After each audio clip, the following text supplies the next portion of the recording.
मुरीदके की नवाही आबादी किला भटियावाला, जहां आज भी 300 साल से मजहबी रवादारी और भाईचारे की मिसाल नहीं मिलती।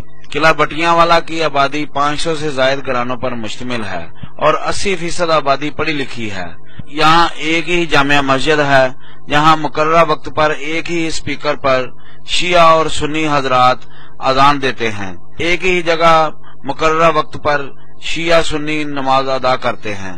इस आबादी के लोगों में एक और मुनफरिद बात यह है कि मुहर्रम और आम के दिनों में मजालस और जुलजना के जुलूसों की सिक्योरिटी और लंगर का एहतमाम सुन्नी हजरात करते हैं।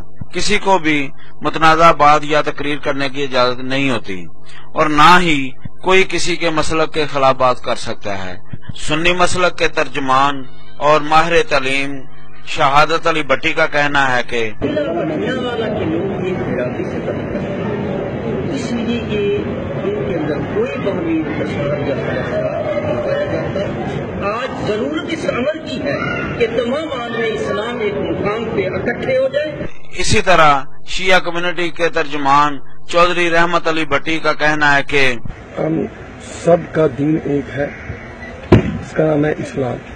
हम सबको इस परचम हुसैनी के नीचे इकट्ठे होना चाहिए। ये इसमें हमारी बका है और इस्लाम की भी बका है। इसमें अले हुसैन असल में मरगे यजीद है, इस्लाम जिंदा होता है हर करबला के बाद। कैमरामैन मोहम्मद अशफाक के साथ राणा जाफर हुसैन, 92 न्यूज, किला भटियावाला, मुरीदके।